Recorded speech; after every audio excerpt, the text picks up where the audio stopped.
Only a year after Kevin Williamson co-written Scream, he wrote another chilling story, I Know What You Did Last Summer, released in 1997. Directed by Jim Gillespie, and based on the novel written in 1973. The movie became #1 at the box office for 3 weeks straight and became a financial success. People paid good money to see a slasher, and like many others, would grow into a trilogy or a franchise. The first installment had a large cast of upcoming stars including Ghost Whisperer's Jennifer Love Hewitt, Freddie Prinze Jr., Buffy the Vampire Slayer's Sarah Michelle Gellar. Freddie and Sarah have been dating since the movie and are happily married, currently working on cookbooks.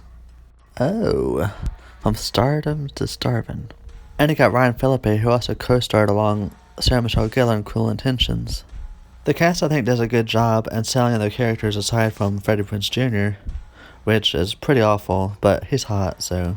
The story about a fatal accident where 4 friends try to cover up their past involving a manslaughter, but a year later, they realize the future is in danger, becoming slaughtered themselves by a fisherman with a meat hook.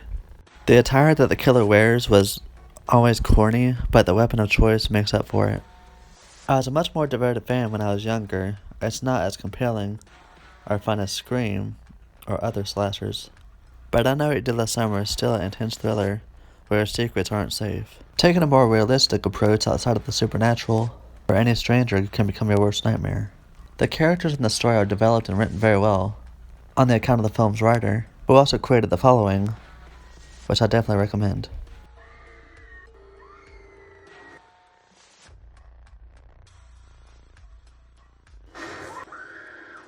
And if you want to catch it again, it's on Hulu, so get hooked on this late 90s horror.